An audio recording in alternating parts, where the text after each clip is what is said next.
Olá, meus queridos alunos. Vamos a mais um Recapitulando?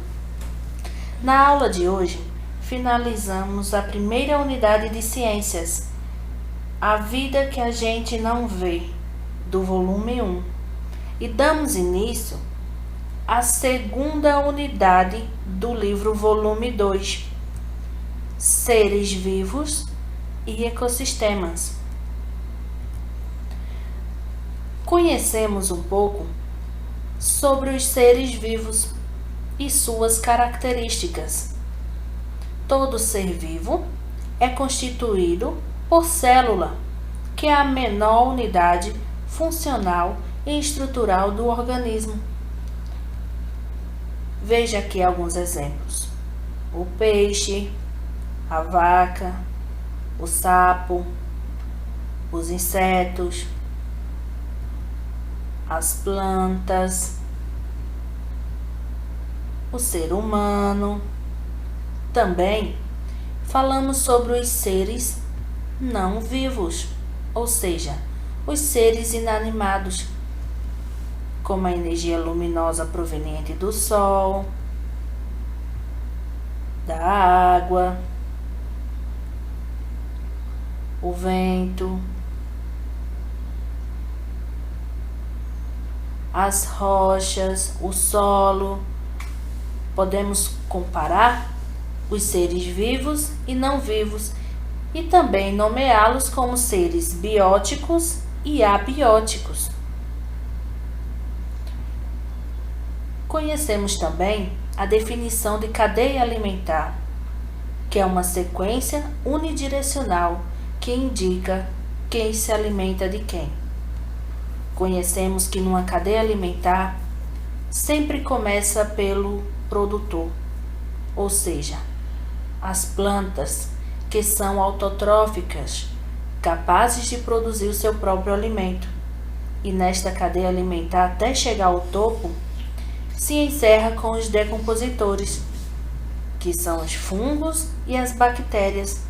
Nesta cadeia alimentar, observamos o rato se alimentando diretamente do produtor, a serpente se alimentando do rato, o leão se alimentando da cobra. E quando chega o fim do seu ciclo de vida, os decompositores entram em ação e o ciclo dá início novamente. Também falamos sobre os vestígios da alimentação dos seres vivos.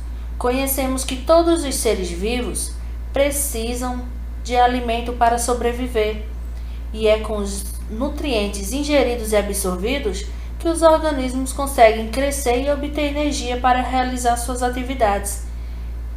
Nessa imagem, podemos observar esses vestígios para descobrir o que aquele animal se alimenta. Ao ver as folhas todas cortadas, nós temos uma ideia que passou algum tipo de animal por ali que se alimenta, podendo ser formigas, lagartas.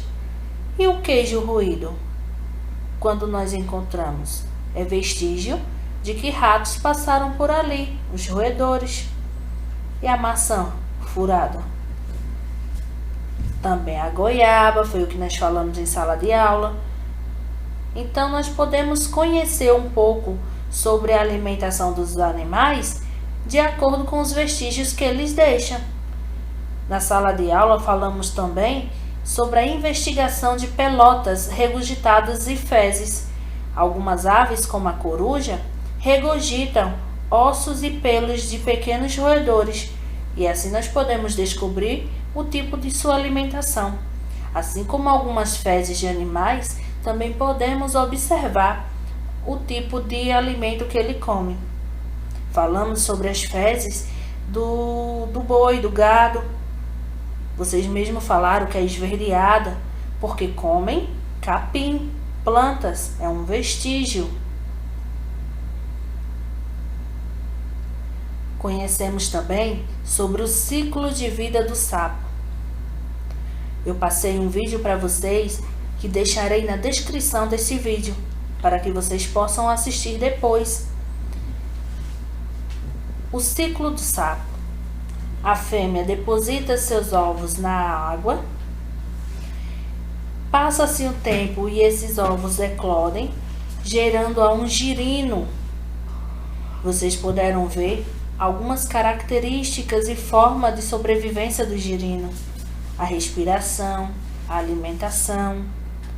E conforme vai passando o tempo, eles vão evoluindo e se desenvolve no sapo jovem e posteriormente no sapo adulto.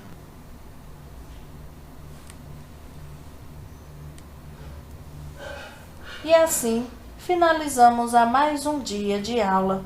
Até mais com o nosso próximo Recapitulando.